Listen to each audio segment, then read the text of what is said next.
Hey guys, Harry Thomas here and welcome to another spoiler talk. I hope you've gotten the chance to go and watch Justice League this weekend. That's currently playing in the theatres, and spoiler warning, this review will contain spoilers, so if you've not watched Justice League yet, so why are you even watching this video? Just go and watch the movie first and then come back and we shall spoil this movie. I mean, Justice League, you know, after all the hype and for a rushed movie with reshoots, it's truly satisfied me. I cannot wait to go in depth with this one. Before we begin today's spoilers talk, I wanted to give a special shout out to GamerPie299. He's such a awesome and kind kid. He has a wonderful family too. Sadly, he only has 376 subs so far, and he's been hoping to get 700 for some time now. So he'd love it if you'd go ahead and sub to him. If you haven't already. My YouTube friend Matthew Movies requested me to give GamerPie299 this shout out. It was an honour. I knew beforehand the critics weren't on the same page with me about Justice League before I reviewed it. I can tolerate the movie's 40% on Rotten Tomatoes. It's not the score I wanted it to have, but if the critics favour Marvel over DC, I have gotten used to that. At least Wonder Woman is the one movie that they like. Alright, now let's spoil the hell out of this superhero epic. I have got to mention Wonder Woman's introduction to this movie. It couldn't have been any better. I loved it. She continues to showcase the perfect superhero that she is. What a heroine. She just deflects the bullets from the criminals and rescues that group of people. No problem. They should be ever so grateful. Remember, I called Batman in my Dark Knight trilogy reviews my favourite superhero. Well, now my favourite superhero is Wonder Woman, easily. She has now overtaken the Batfleck as the number one hero in the DCEU. Even though Patty Jenkins did a better job with bringing Wonder Woman to the bigger screen, Zack Snyder does his damn hardest also. And although he does zoom the camera in some shots on her body to make her look like a hot sex symbol, thankfully it was hardly noticeable, so it didn't bother me. Finally, Wonder Woman had one great and emotional character moment in the movie when she is... And finally, Wonder Woman had one great and emotional moment for her character in the movie when Bruce very cruelly and stupidly brings up Steve Trevor, and she rightfully retaliates and pushes him back. I don't blame her for getting as upset as she did. I know some will be like, oh, but Harry, doesn't she need to move on from Steve Trevor? He's been dead for 100 years now.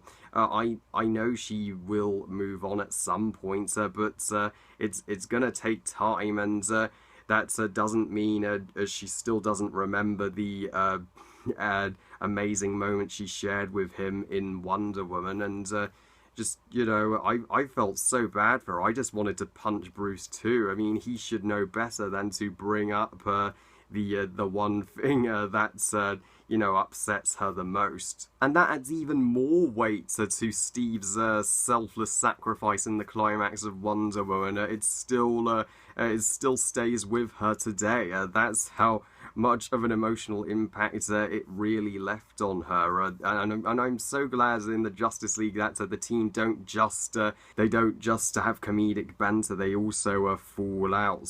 They also take a natural time to develop a friendship. And I mentioned in my non-spoiler review that the stuff with Superman in this movie is so good. It's the greatest Superman has ever been in this franchise, and in any film in general. Do you know how they bring old Supes back with a mother box? That's right, Batman gets the idea to resurrect Superman from his grave with one of the mother boxes, and it's such a holy shit gripping moment when Superman starts to go batshit crazy and literally almost destroy his own friends. Thank God they bring him back to Lois and Martha to his farm in Kansas to help him regain. Superman has never been a more interesting character than this version right here.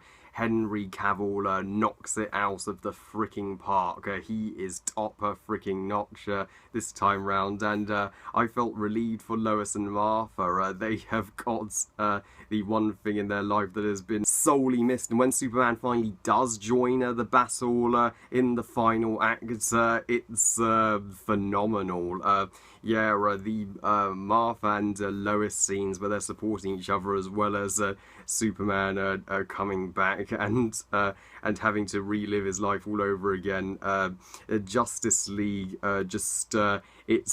it completely gave fans everything they wanted and more with Superman. It delivers on that front. But this movie never ceases to please me. The solid drama doesn't end there. The Flash is given far more developments than you'd think when he visits his father, who's currently in jail, and they have a heart-to-heart discussion with one another. You're just like, dudes, you can join the team at any time. We'll get your father out of jail. Promise. Yes, the Flash is actually one of the best developed members of the team. Looking back on this movie, yes, DC have done a far superior job of fleshing out and making you care about their characters and greatly sympathizing with them more than the MCU ever did in its entirety, despite the fact that the MCU have now 2 Avengers movies.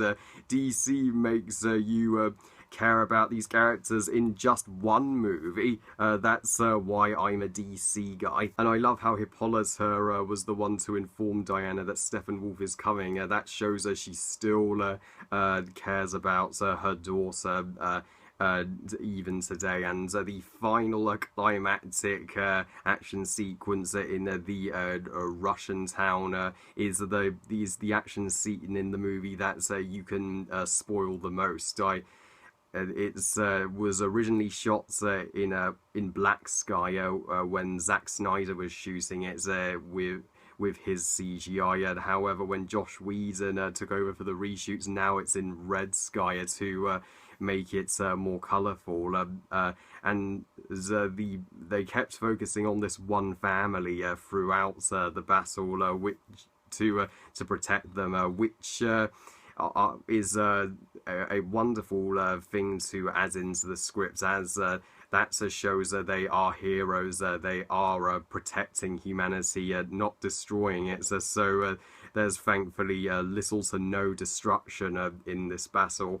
And as for the criticism regarding Steppenwolf, I have to disagree. I don't believe Steppenwolf's the weak villain everyone makes him out to be. All he needed to be was a legitimate powerhouse, which is exactly what he was. And the Parademons, I know they are identical to the Chitauri from the Avengers, but the Justice League had to face an army to prevent the ridiculous thing of 5 heroes against 1 dude.